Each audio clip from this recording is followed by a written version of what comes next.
Hello and welcome on Startup.ro. My name is Radu Negulescu, and today we're going to talk about the hard things in the startup world. What happens when a startup gets stuck? What happens when a startup doesn't have more money anymore after an investment, and how to deal with it? And to talk about this today, I invited a founder, Radu Negulescu, the founder of Sessions, who had the courage 3 days ago to write on LinkedIn about this journey, having $10,000 in the accounts, having debt after receiving $7.5 million in investment, in seed investment. And we're going to find out more about this journey to hell, as Radu mentioned on his post from Radu himself. Hey, Radu. Nice to Thank you meet so you. much for the. Thank you so much. Thank you so much. Thank you so much, Vlad. And super happy that we have this occasion to talk about this. I Yeah, think it's something that we should start talking about more and more because very hard times out there. The startup world goes through a I don't know how to call it, a correction, a big yeah, correction. Yeah. So yeah, very happy to do this. Thank you so much. yeah. As I mentioned, not so many startups talk about this. We usually hear about startups that have problems or had problems after maybe startups died. Maybe founders started a new company and they have the courage to talk about the hard times before. Where is Sessions now? In the middle of a storm, in the middle of something that people usually are talking about after they succeed or fail. Yeah, So we are in that type of situation in literally a financial trap. But what is very important, I think that for most of the companies, including the most successful one, at some point in their evolution are facing this kind of traps. For me, I think in my career, because Sessions is not my first startup, it's the third time this is happening at Sessions. It's the first time that I choose to talk public about this, and most probably I had this experience, I know, closely to 10 times before. I'm doing this since ever, yeah. So yeah, that's where we are. We are in a middle of a financial trap, and we are fighting our way out. But this time in public, because I think that at this moment this is the best thing to do, considering the context. so taking a step backwards right now, because as you mentioned, sometimes startups have this issue. They receive investments, they invest a lot, they hire people, but they are trying to find the business model. Sometimes the market changes and the cash flow is not there anymore. So you started with 4.5 million euros in seed investment. Afterwards, there were like 3 or 3.5 million dollars. Correct me if I'm wrong. So after these investments and the product development, how did you end up in this situation? In this lovely situation, yeah. Yeah, Super interesting question. Very important to talk from the beginning, even before the 4.5 million. Super important. Initially, I was the initial investor in the business. I invested out of my own resources, almost 4.5 million before taking any venture capital. Also super important, at that moment, though I'm in business for a lot of time, it's my first time I'm following the venture capital route. At that moment, I was not familiar with seed, Series A, and all these mechanics and market mechanics. I had a budget at that moment. We calculated that we would need to develop what today is called Sessions, actually a even more advanced version of what today is culture. We calculated our investment budget at 12 million euros. This was when I decided to go all in sessions, when I knew I have to build this based on my previous experience and building a lot of technology. I made a budget. As I was saying, I invested an important amount of money before anyone invested in the company, and went to raise more capital from seed investor, from a venture from venture investors. At that moment, venture capital was super hyped. We were in the middle of the 2020 COVID madness, in which money were cheap and everybody was dropping money into the market like crazy. Inflated times indeed, but nevertheless, at that moment, I did not manage to convince the market that, look, guys, based on my experience, we need this money to build this. And they were saying, Radu, amazing ambition, amazing product, but we know that you can do this with less money. But if you succeed, we will do a Series A and do that and that and that and that with some parameters. Everything okay?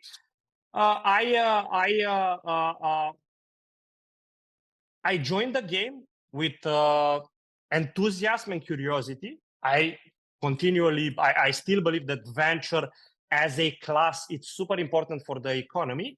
But the market literally got crazy. And most probably, Vlad, you following this for a lot of times, we went from a situation in which the metrics were for Series A, okay, we need to prove the fact that your product is delivering value, that there is a market, that you have these signals.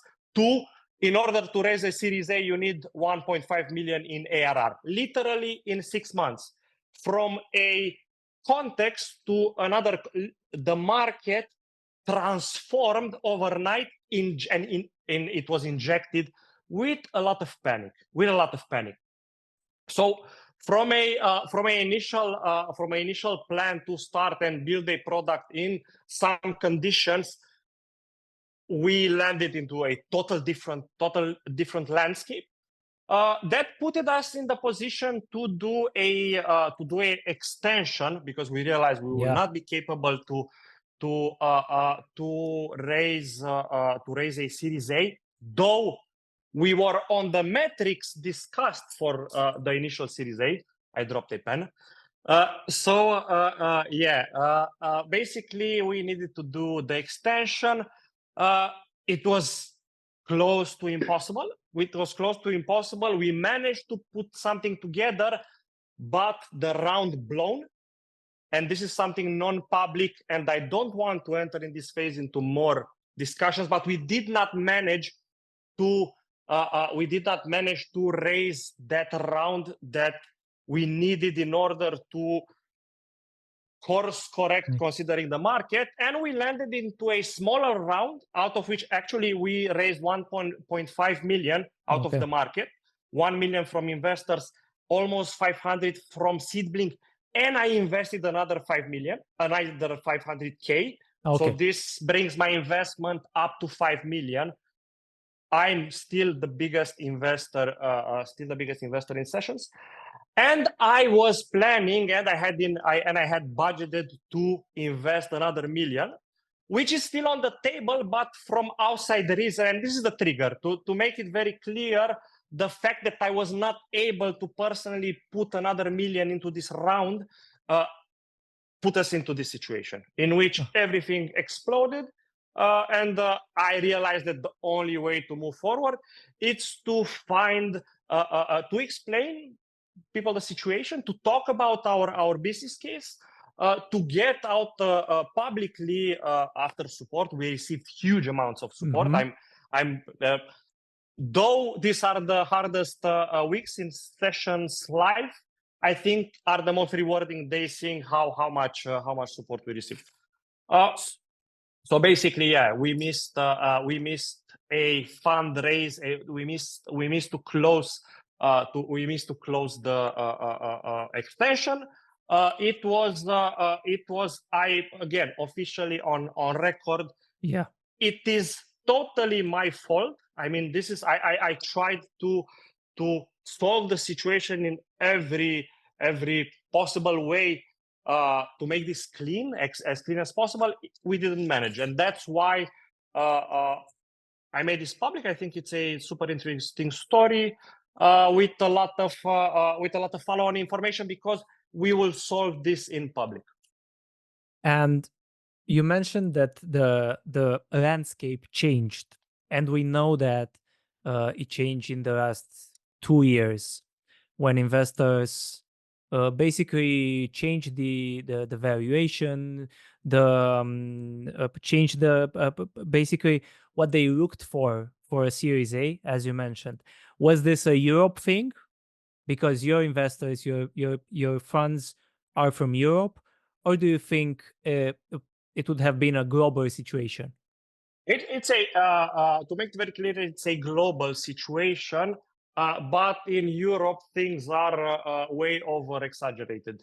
I mean, I think these days it's literally impossible to build something that is a proper startup. And when I talk about a proper startup, I talk about a business experiment. Startups are not businesses.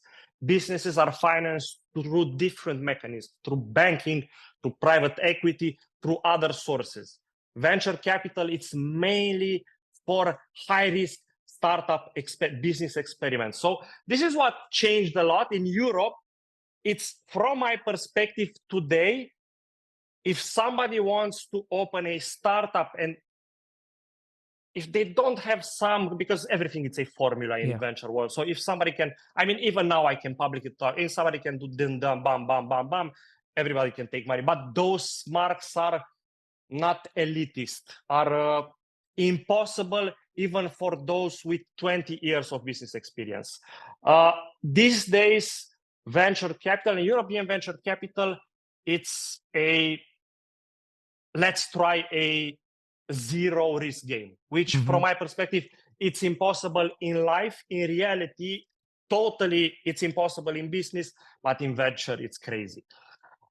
In US, there are still some investors, and I have the privilege to talk with some of them, who are looking at things in different ways, who are looking at things more strategically. Venture capital in general, it's a class of, from my perspective, it's a class of capital meant to finance the future. We use this money in order to literally build the future. The future is not, for many it's a surprise, but the future is not something that happens. It's in many ways it's something that we build. The entire society is built on people who took risks, many of them financed and deployed a new reality. So I think that there are still investors who look at this class of capital like a future building thing, and they are more prone into building new categories, into experimentation, into learning to different way of building. Yeah, in US or too, because we started from there. Though in US also the sentiment is towards a less risk approach. We still find there. I was not able. I don't know. Maybe I'm wrong. In last years, I've never had the chance to have a conversation with an investor who's not infested by this panic plague, because it's not. Look, it's not. Things are not that crazy. I mean, yeah. Sorry, I'm taking all the. No worries. Yeah. In the end, it's your story, so it's good that you tell it. In this type of situations, when a startup decides and the founder decides to go very public with the information, with the situation, I think there are two ways of seeing the things, and you have received a lot of support on LinkedIn, which was amazing, and I'm sure as hell that you have received and you will receive a lot of hate. Of course. Because people will say, okay, you had this money, 4.5 million, you put another 2 million. So was this just a market situation, or you can find something that you did wrong as a Oh, founder, oh, as a oh, team? oh my God. Oh my God. Oh, oh, oh. Everything what I did until now was some kind of wrong. But this is the way to build Yeah. startups. I mean, I'm not afraid of this. I take full. Of course, we got hate. And one of the hate was okay. Why you are complaining? We are not complaining. We are we are working out the situation. Uh, it's literally it's our fault. I was not. I did not understood what a proper product startup is. I had a super strong services experience. I did not knew what kind of people you need in a startup. I managed to recruit amazing people, but some of them were not prepared to the pressure of a startup. Uh, I'm even today I'm not here yet purely capable in articulating our story. Literally, I'm incompetent, but each day I'm less incompetent at telling our story. Technical problems. I hired amazing programmers, but when you try to build so much complexity as we did, a lot of technical challenges are happening. So we had huge amounts of pressure. We made huge amounts of errors, but this is the way to build startups. You do a lot of things wrong.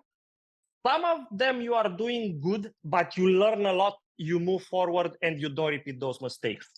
Uh, this is super important. This is again something that some people told me that, look, Radu, okay, this kind of situations. Why are you complaining? Why are you? I'm not. I literally, it's. I realized that the most efficient thing I could do at this moment for the startup, for our customers, for our investors, for our plans is to talk publicly about it. And of course, I received a lot of support.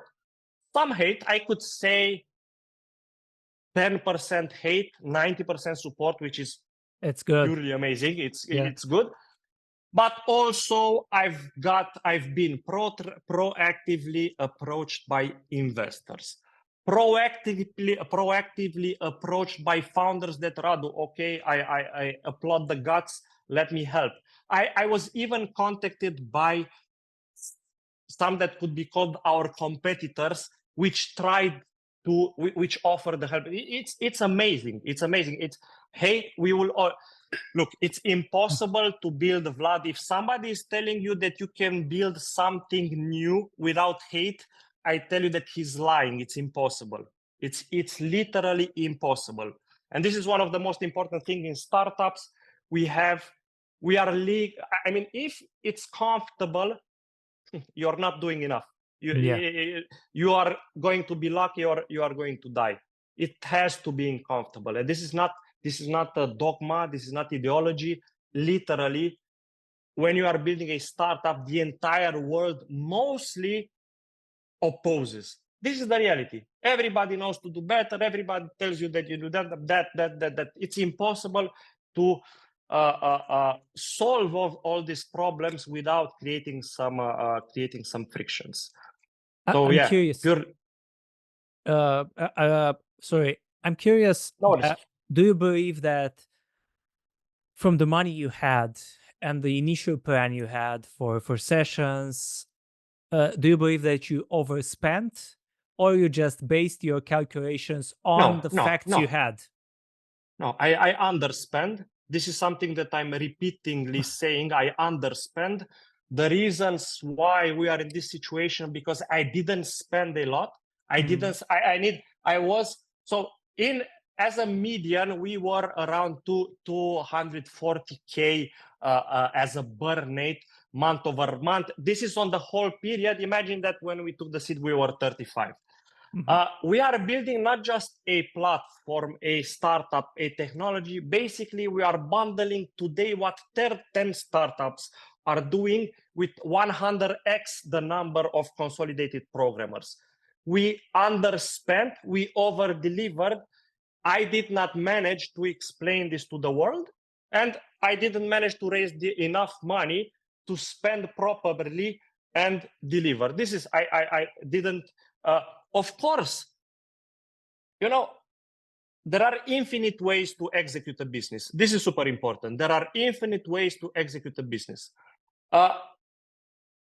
Our only interest, my only interest as the founder, the CEO, and the leader at this business, it's to arrive at the destination I promised. I never promised nobody that sessions will be a 10 million business. I never promised nobody that sessions will be a 100 million business. I told everybody that if sessions will be a business valued at less than $2 billion, I'll be disappointed. You cannot build a $2 billion business spending peanuts. Only if you are lucky, of course, and only if you, if I would start again with the exact same money, I would spend more little to do more. But again, this is something that this is impossible. If somebody says that, look, a lot of people will, anything I could say, it's attackable, everything that I could say, and it's super okay. But I'm confident that people with same amount of information I had at that moment and I'm having until now, in rare cases, they could execute better the business. So I'm confident and I don't know how to say in English the term. In Romanian we have împăcat. I don't know what's the I'm super okay with how I executed session. I think that everything pointed to arrive in this moment, and I think the energy we created, including the hate, will help us to reach that destination. And I think it's important to say to the people when thinking about, I don't know, a startup that starts from Romania, and we are doing this in English because Sessions is a global startup and it's interesting for a larger audience than just Romania. And this is the bare definition of a startup. It doesn't stop at the border. But I think that it's important to say that usually Central European startups receive less investment from VCs naturally than their American counterpart, which receive more, spend more, maybe to arrive at the same or maybe at a worse result than that. And talking about results, I think it's important that people know that Sessions wasn't your usual no revenue startup. You had revenue, you have revenue right now. Exactly. Nothing to be proud of. Nothing to be proud of, but it's super important to mention. We were not there yet. We are not.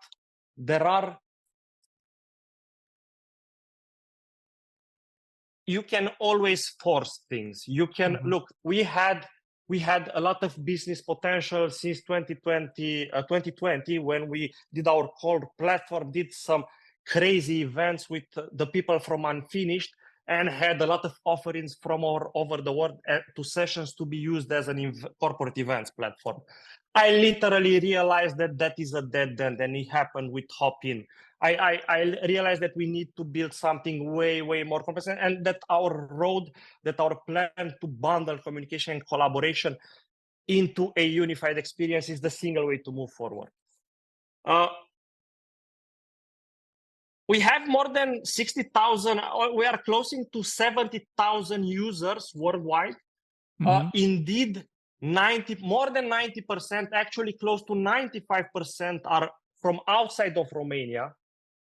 It's not something that I'm super happy about. I would wish that I would be able to attract more from Romania and from Eastern Europe actually into the platform. But I know what we have to do to make progress even here. We have almost 10,000 people that paid for Sessions into one way or another, but most of them are lifetime payers.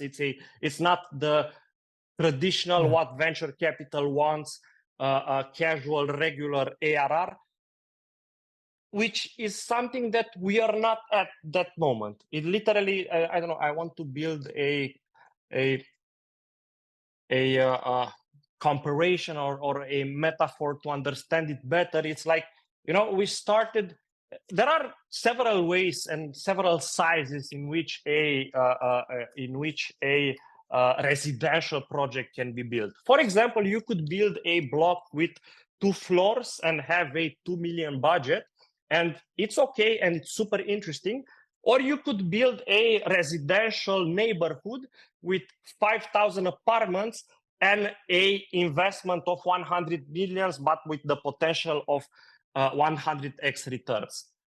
If you promise to everybody that you will build that residential neighborhood, but people are starting to see that you don't have money not to build 20% of it. I mean, it's super hard to be under budget with a complex product. So we literally intentfully not pushed the traction pedal and the commercial, because we knew we are not there. We knew we are not there. We are still not there. We still have to fine-tune the product. We will fine-tune the product. So our priority is to repair the financing. This is what is full focus. What's happening in August is the day of the financial rebirth of Sessions in a way or another. Our second priority is to restart the team. We need new team members. We are tired. We are doing this for 4 years in the most intense way. So we need new forces. After that, we prioritize product, and after that, mainly the go-to-market. Although, of course, as in all startups, we do a lot of things in parallel, but this is our priorities: fundraising, team, product, distribution.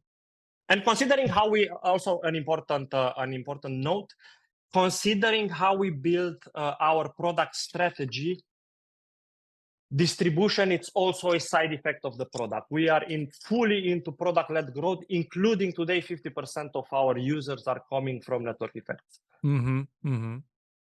How much money do you need right now just to restart basically the company and push it forward?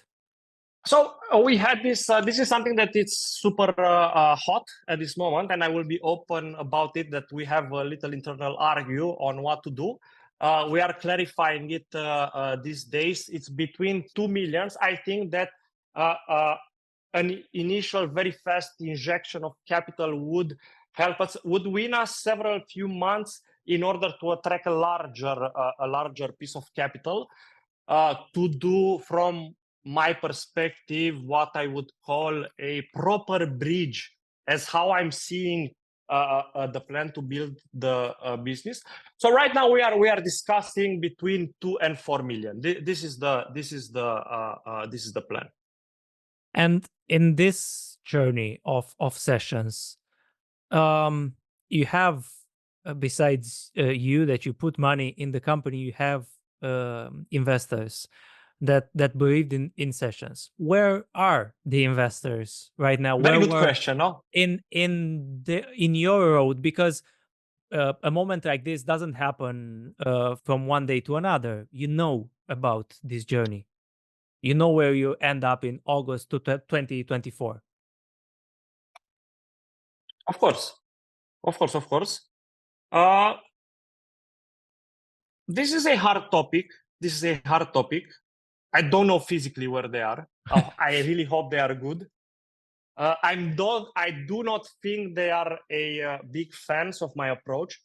Yeah, I was going to ask you this. No, totally. I mean, I do all this with an idea in the back of my head that there is a probability that this kind of behavior will affect my capability to raise from traditional funds. I know this. I really think that, one, there are n other ways of raising capital. If you believe that what you are building is worthy, and I'm able, I super believe, and I can demonstrate. So there are multiple ways. I think that venture capital is going through this phase which is not a phase that I'm resonating with. I'm not interested to build half-baked products just to make money in order to check short-term KPIs. This is stupid, and I'm bolding it, is stupid. It doesn't make sense. We can do this bootstrap. It doesn't make sense. People to, I think, actually, I was a little bit too harsh on this. From my perspective, it doesn't make sense. I think that there are other ways in which you can build simple software without taking too much venture capital or too much investment. Yeah, so I'm okay with whatever this situation will end. I'm super confident on the product. I'm super confident that I have the experience to find the money to continue with the project. I believe this about myself. Still, an important part of the team is with me and believes that we can do this. We also have a super strong community that's interested and it's with us to move forward. So yeah, being aware of the consequences, I know that the venture capital landscape could see this as a wrong way or a not so recommended way of behavior, and I recommend to founders to not do things that could be considered crazy if they don't feel that they can handle it. I'm totally confident that I can work this out and that this is the most efficient way to work this out, finally, to serve including our investors' interests. What happens inside the team during times like this? Because I know that you mentioned in your initial post that you lost your co-founder, your CTO. What happens when this happens? All are complicated. All are complicated stories. Radu, my co-founder, who's someone I really appreciate. Actually, he married my sisters, so we are part of. They met at sessions, so we are really close. I mean, we are part of the family. Mm-hmm. Radu left 1 year and a half ago. We splitted ways. It's not the left. It's not we splitted ways. At that moment I realized that I need better control on the product side, considering how the market was shifting. Look, Vlad, I really tried to smoothly navigate the situation. Did not manage. Torad was the first fracture that appeared when we realized that, oh my God, things went from we need 100 companies that are doing the right behavior to 1.5 million in ARR overnight. Things started to get crazy. We had several episodes. I take full ownership of what happened wrong, even inside the company. I know why, and now I know what to avoid in the future. And I think this is. I think we could do a session at some point, a 2-hour session explaining all learnings. But to make it very short, this kind of pressure has negative effects on the team. As I was saying, we had these kind of situations before. Last time I managed to do it, it was critical. It was crazy hard. I managed to smoothly manage it and not expose the team to this. Now when I exposed the situation to everybody, things are a little harder for some of the people than I not that I imagined, because I imagined that this situation is not easy for nobody. But again, super serious about solving the situation, and we will be in line or align with everybody. And I think it's and to mention it, I think we could at some point, and I'm super open about talking openly at what went bad, what we can do better, including in public, because there are Yeah. a lot of things to talk to about. Yeah, indeed. So you announced the launch of a crowdfunding campaign on WeFunder. You mentioned that it will happen this week. We are on 12th of August. Are you the plan is still in place for this campaign? Yeah, that's something that actually we are planning for some time. Mm. The WeFunder campaign. We've met in when I was in Palo Alto. They are big fans of the platform. One of the reasons why I wanted to talk publicly about this is because I think anyone who wants to join our journey has to be aware about the real situation. I think that some of the people will appreciate the fact that we are super open about this, and that this will make them more inclined. They will look more carefully at the product. Okay, why this crazy guy try to do a fundraising when he's in big shit? Why he's doing? So they will look at the product, they will look at the community, and they will say, "Oh my God, this is super interesting," and maybe they'll join the round. I'm confident. It's not something that will magically happen. As a team, as a founder, we will do a lot of push, a lot of cold calling, a lot of contacting. We will annoy people in their holidays, but this is it. This is the situation. I'm curious because uh, you are not a 20-year-old Silicon Valley founder. You have experience. You have another companies launched before. How do you find the drive, the energy to push it forward again? Besides not losing the money, No. Money is is that not. This is something that I can lose money. yeah? I have the experience to make money again. I'm not afraid of risking money. Though I invested all my life savings, literally, I'm all in invested in sessions. Look, I'm literally obsessed about what we are doing. I think the world needs a platform like sessions.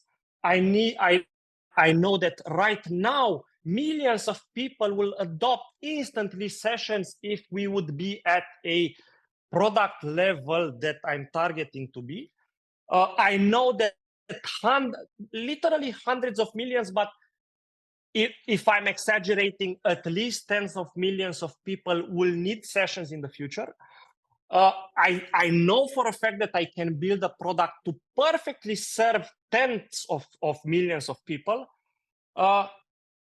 I don't know what to do better in life, literally. What can one do better in life if he has a picture on how to serve millions of people? And I don't have nobody at this point, nobody's saying, Radu, but you are wrong. Sessions will not reach that point. Nobody's saying this. Everybody has different way. We are not investing right now because Hop-in was a big shit show. Because Zoom is dropping on because a lot of reasons. So that's where I find my I find this situation a learning experience. It's new for me. As I was saying at the beginning of our conversation, I had a lot of bad times throughout my career, a lot of them. Mhm. I swear that after each one, I was a better professional, but not only a better professional, a better man, because this is one of the nice things about entrepreneurship. It doesn't only prepare you to act into the market, but also prepares you to face life. It's super important.